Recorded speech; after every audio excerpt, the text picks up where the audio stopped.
Gracias por continuar en sintonía con este espacio Uno más Uno. Hoy, como anunciamos previamente, vamos a estar conversando con Pavel Issa, ministro de Economía, Planificación y Desarrollo. Pavel Issa Contreras, ¿eh? Pavel Issa Contreras, hijo además de don Narciso y doña Lulú, sí. Dos figuras indiscutiblemente que han aportado mucho en los últimos 30, 40 años a la vida política nacional con discusiones académicas de todos los niveles. Pavel, gracias por estar con nosotros. Gracias a ustedes por la invitación. Vamos a iniciar hablando un poco de este fin de semana, Consejo de Ministros, y además coincide con que ya iniciamos este segundo semestre del año, por lo cual las proyecciones económicas ahí, ¿qué novedad pueden tenernos ustedes oficialmente? Bueno, en el caso de la reunión del Consejo de Ministros en la Romana, esto es lo que es una reunión más de las que el presidente suele organizar en todo el territorio. Viene organizando desde hace más de un año y medio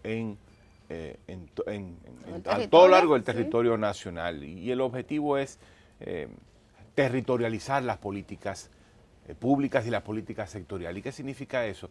Significa que no sigamos pensando desde la capital, tomando decisiones desde la capital, de espaldas a las necesidades, demandas y aspiraciones de los territorios donde vive la gente, que es donde tienen que crearse las oportunidades, donde tienen que llegar los servicios públicos.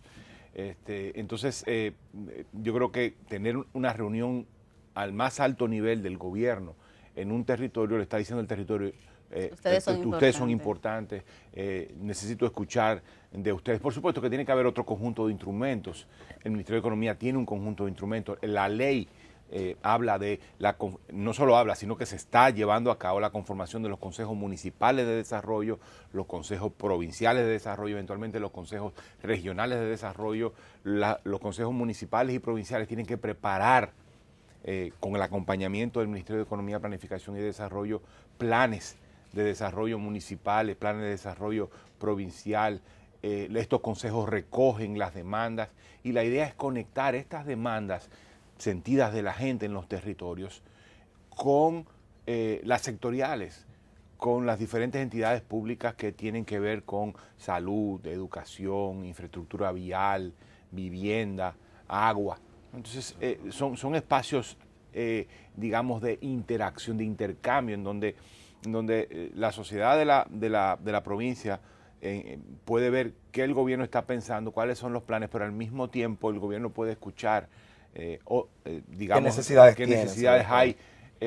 Obviamente las escucha también, repito, a través de la formulación de los consejos municipales y provinciales y de lo que allí se establece, se decide, que recibe el Ministerio de Economía y lo pone en una plataforma. Hay una plataforma que hemos creado que se llama RUT, que es una recolección de las demandas de la población, y bueno, todos los ministerios pueden ver allí, mira, esto es lo que quiere este municipio, esto es lo que quiere esta provincia. Claro, no significa que todas las demandas van a ser satisfechas, ni son necesariamente robustas técnicamente. Pero es una buena línea base. Pero claro, es decir, y luego tú haces el filtro técnico y luego está el tema de los recursos y además el propio Congreso muchas veces tiene cosas, y los congresos tienen cosas que decir al respecto. Entonces yo creo que es un acercamiento del gobierno central a los territorios que tenemos que seguir promoviendo. Respecto a la segunda pregunta de, bueno, ¿cómo va la economía? Mira, la economía en términos agregados macroeconómicamente hablando va bastante bien, a pesar de los desafíos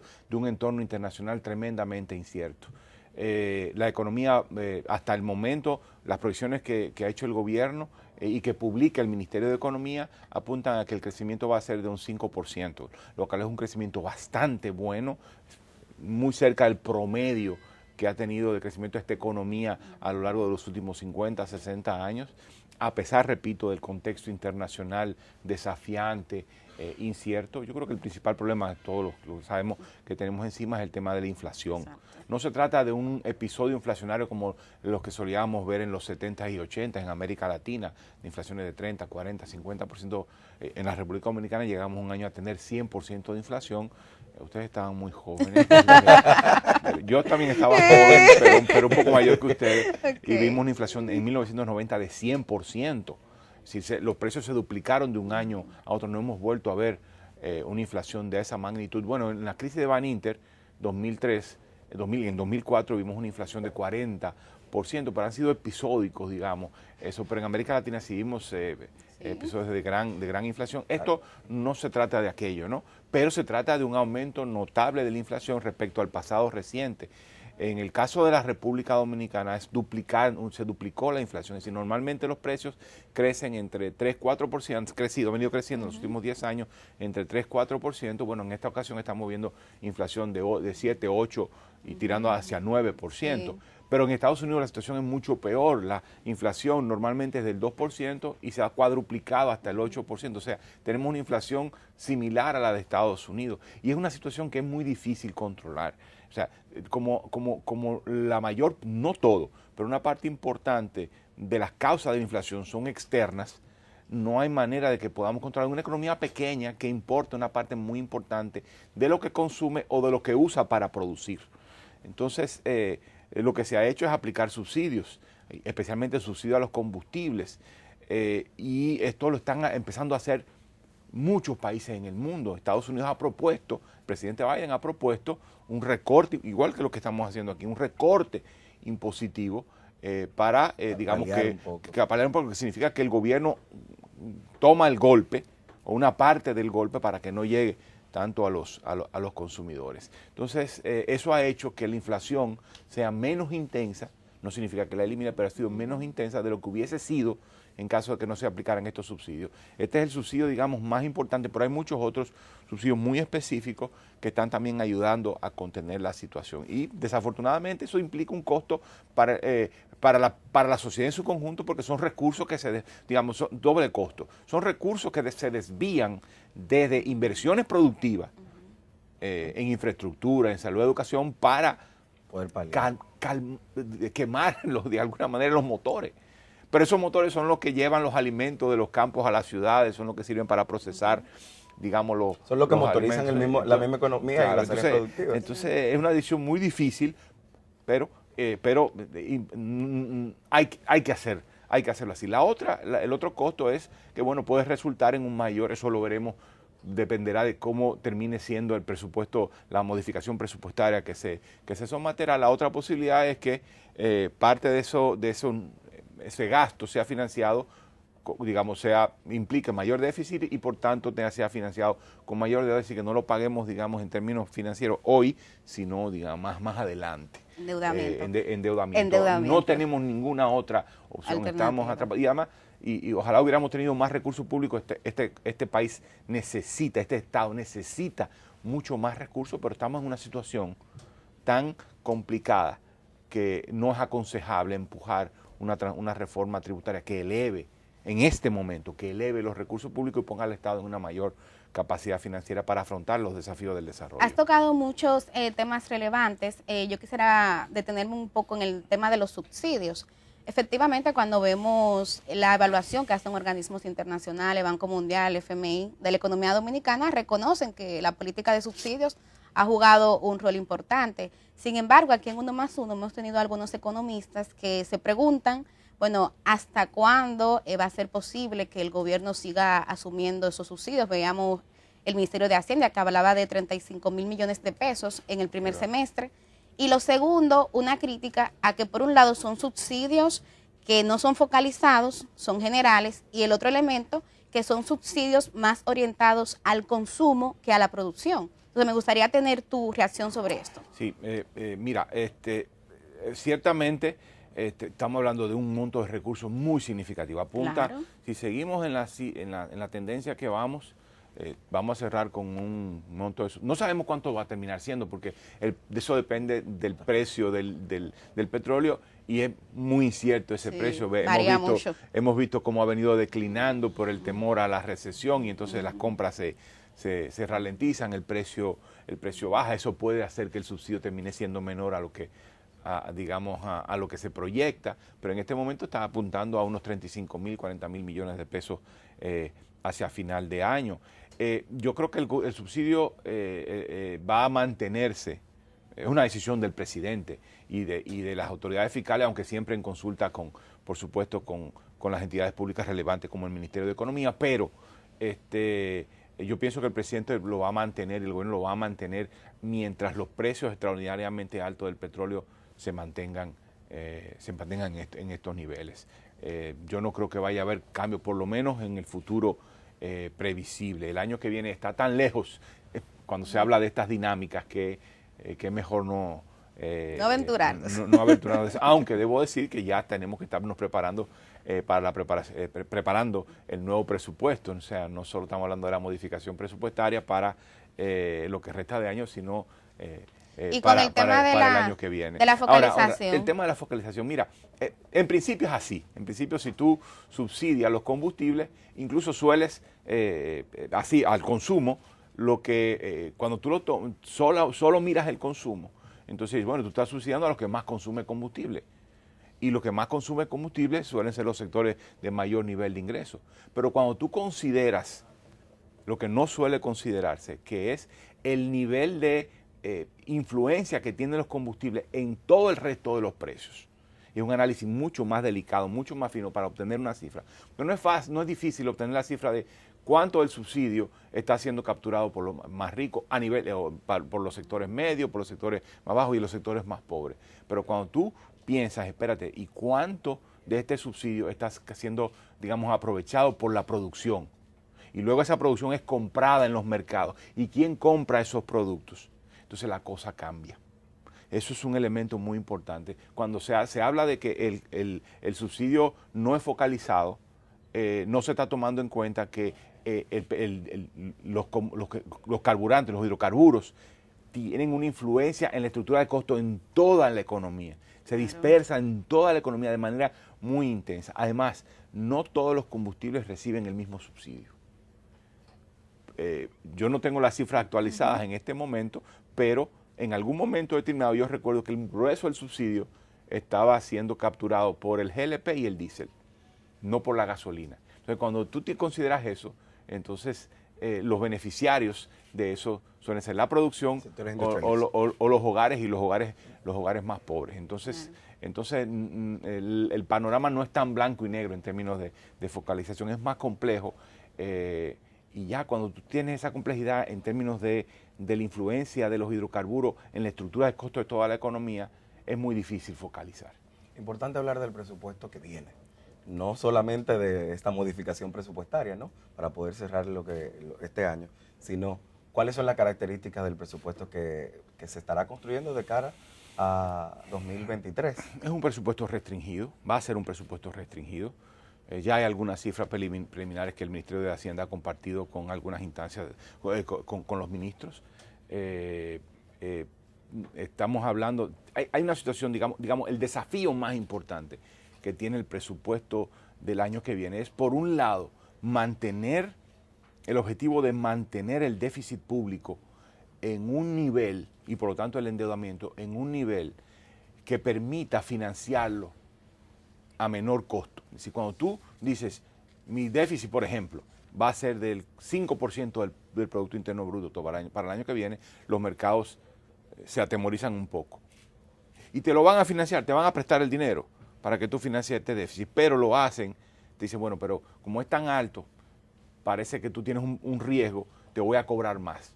Si tú lo mantienes en línea, el déficit, con, digamos, alrededor del 3% del PIB, ojalá fuese, digamos, un poco más bajo, entonces el financiamiento que tú recibes va a ser a un menor costo, ¿no? Entonces eso es un elemento. Pero lo otro es que está la demanda de recursos. La demanda de recursos precisamente de los territorios, sí, para satisfacer la provisión de servicios básicos, agua, energía. Mira, ayer veíamos el caso de Villahermosa en La Romana, que necesita una subestación de energía, porque la calidad de la energía ahí es problemática. Tenemos todo el tema de demanda de agua, de servicios de salud, de unidades de atención primaria. Entonces tenemos una demanda fuerte por ese lado. Y la otra demanda es lo que hablábamos hace un momento, los subsidios. Es decir, tú necesitas satisfacer necesidades básicas, necesitas hacer inversiones críticas por un lado, pero por otro lado necesitas también mantener el subsidio de tal manera que los precios de los hidrocarburos, que con el galón de gasolina regular o de diésel no se te monte por encima de 300 y tantos pesos. Entonces, digamos, ¿cuál es el equilibrio que vamos a poder lograr? Mantener una finanza más o menos alineada de tal manera que te salga el dinero barato por una parte y por otra parte mantener el subsidio y hacer algunas inversiones críticas. Yo creo que una clave fundamental nos corresponde a nosotros en el Ministerio de Economía, Planificación y Desarrollo, en diálogo y en acuerdo con las autoridades fiscales, y es priorizar la inversión pública. Pero No todos los priorizarla. proyectos de inversión deben tener el mismo nivel de prioridad. Y para eso hemos en el Ministerio desarrollado un modelo en el cual logramos eso, es decir, cuáles son las inversiones que tienen, los proyectos de inversión que deben tener más prioridad y cuáles proyectos deben tener menos prioridad. Cuáles son los proyectos que van a impactar a la población más pobre, ese es uno de los criterios del modelo, y cuáles son los proyectos que tendrían menos impacto. No significa que no sean importantes, pero tienen un menor nivel de prioridad. Cuáles son los proyectos que están más alineados con los objetivos del Plan Nacional Plurianual del Sector Público y cuáles son los que están menos alineados. ¿Tiene financiamiento externo o no tiene financiamiento externo? Todo ese tipo de elementos se toman en cuenta para priorizar los proyectos de inversión de tal manera que tengamos una herramienta, un instrumento para decir esto es más importante que esto y vamos a concentrarnos en esto y el financiamiento de estos proyectos lo dejamos para el año que viene o para la segunda mitad del año, para más adelante. Pero en términos generales, ¿cuál sería la tendencia de la inversión pública de cara a ese nuevo presupuesto? Porque hay preocupación de que se reduzca y que eso sea efectivamente no puedo una darte ahora tendencia. mismo, no quiero adelantarme a lo que va a ser, digamos, la decisión final, pero claramente el gobierno no va a tener la capacidad que desea para financiar toda la inversión necesaria y por lo tanto vamos a tener que priorizar. No estoy diciendo con esto que se va a restringir drásticamente la inversión pública. Al final la decisión puede ser, mira, frente a esta situación vamos a apostar a un déficit un poco mayor, aunque eso pueda implicar que la tasa de interés a la cual vamos a terminar pagando va a ser un poco mayor, porque estos proyectos hay que financiarlos este año sí o sí, ¿no? ¿Y cuáles serían las áreas, ministro, que se estarían priorizando? Hay en ese dos nuevo áreas que presupuesto? en el último año últimos 2 años ha venido tomando mucha fuerza: agua y vivienda. Pero a eso se le suma, digamos, las áreas tradicionales, infraestructura. Muchas gracias. Sí, aquí le invitamos ese cafecito Santo Domingo ahí, mientras nos habla de ese nuevo presupuesto. Gracias, Kenia. Gracias, Kenia. Tenemos agua y vivienda han sido, digamos, las estrellas nacientes de la inversión pública en los últimos 2 años. Hemos visto, después de años de un descuido muy grave de las inversiones en estos dos aspectos, hemos visto, cuando digo agua potable y saneamiento, sí, hemos visto un resurgimiento de la inversión. El presidente la ha puesto con toda razón, además yo mismo lo veía viendo y reclamando, cuando estaba, digamos, en el ámbito más académico y de investigación y análisis, decía, aquí hay un problema muy serio de rezago en estos dos aspectos, agua y vivienda, y bueno, estamos viendo un impulso. Pero eso tenemos también, se suma lo tradicional, las grandes inversiones que hay que hacer en energía.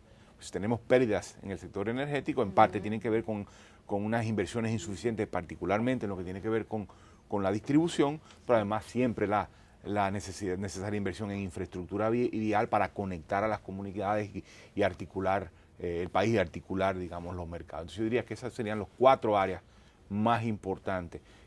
No vemos el tema sanitario ahí, ministro, bueno, y eso es un reclamo importante de este programa. Ese es el quinto elemento. También vemos un aumento en la inversión, pero además una mejor inversión de más calidad. Más que aumento, quiero más señalar que se trata de una inversión de más calidad en términos de los centros de salud. Yo creo que, bueno, salió el caso de ayer en la Romana, en donde se reclamaba un centro traumatológico y el presidente decía, señores, es que en este país no tenemos una red traumatológica y necesitamos articular y desarrollar. Tenemos 2 hospitales traumatológicos. En el sur no tenemos ninguna unidad de traumatología. Hay que por lo menos tener uno en cada región. Y en el caso de la Romana, el presidente solicitó que se elaborara una propuesta para construir en el Hospital de la Romana una facilidad de traumatología. Una unidad que Pero fíjate qué interesante, cómo la comunidad los reclama, el gobierno toma nota y empieza, bueno, vamos a evaluarlo. Claro. Inmediatamente se advirtió que hay espacio en el hospital actual para expandir. Y la atención primaria, Pavel, porque esa es la prioridad. Uno de los grandes desafíos también. Sin duda.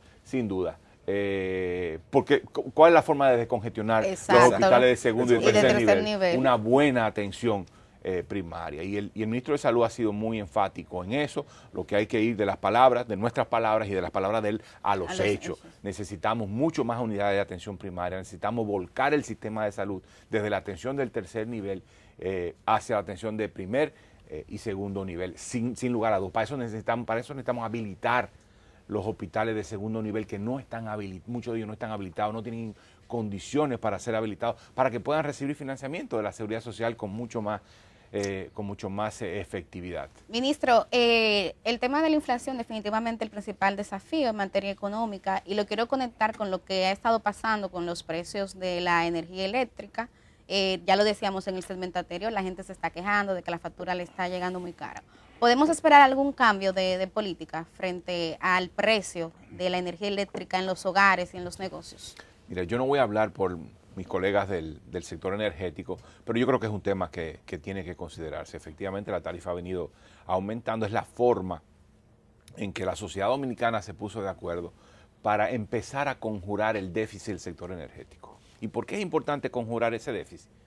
Primero, porque se produce. Las distribuidoras no cobran todo lo que ponen en la red. Hay una parte de la energía que se pierde, y para mantener la oferta energética, para que las EDES puedan seguir comprando energía y continúen inyectando energía, el gobierno tiene que sacar de su bolsillo y meter dinero. Esa es la fuente del déficit. Ahora, ese déficit es causado por problemas en las redes, insuficiente inversión en las redes, se pierde por la calidad de la red, por fraudes, mondos y lirondos, es decir, robo aún en zonas bien servidas y demás, gente que encuentra, y por otro lado por zonas que no están adecuadamente bien comercializadas por parte de la EDE, porque precisamente no hacen inversión. Es decir, en un barrio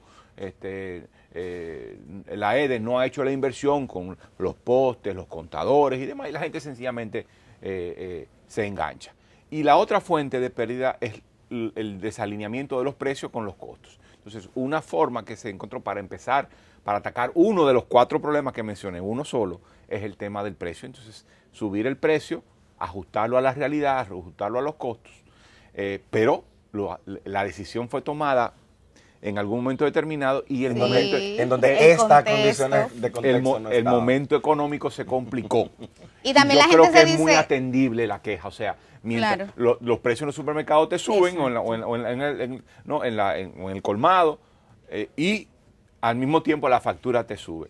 Yo creo que es un tema que el gobierno va a tener que considerar porque bueno, se le está complicando aún más a la gente. Claro. De todas maneras, quiero llamar la atención de que si no continúa el ajuste periódico de la tarifa, entonces el gobierno va a tener que sacar de su bolsillo o del bolsillo de la gente misma, de los impuestos, para cerrar esa brecha, y por lo tanto va a tener que sacrificar inversión en atención primaria, en infraestructura vial, en agua.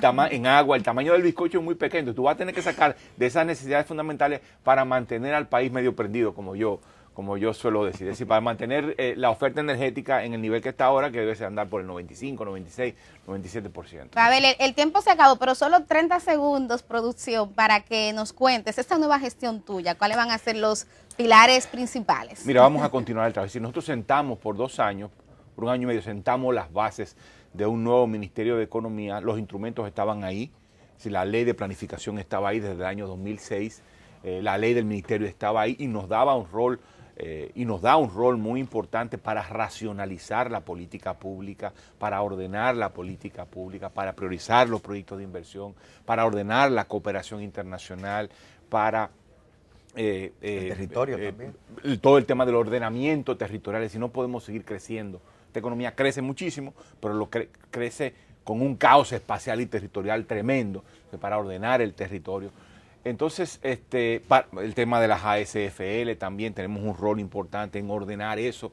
Aquello era realmente un festín. Entonces, y a veces se generan tensiones en ese proceso por ordenar el asunto. Entonces, lo que hemos hecho es sentar las bases para ocupar el espacio que el ministerio debió ocupar y que no había avanzado lo suficiente. Entonces, estamos en ese proceso, vamos a continuar, vamos a profundizar, pero yo no quiero solamente quedarme en lo que ya junto con Miguel habíamos trazado, sino que quiero ir más allá en un conjunto de áreas y estoy en este momento precisamente discutiendo con el equipo un nuevo horizonte para el ministerio. Ya teníamos claro el tema del ordenamiento territorial, la ley de ordenamiento territorial y capacitar, poner en capacidad al Ministerio de Economía para apoyar a las alcaldías y al gobierno central en empezar a ordenar las cosas, ¿no?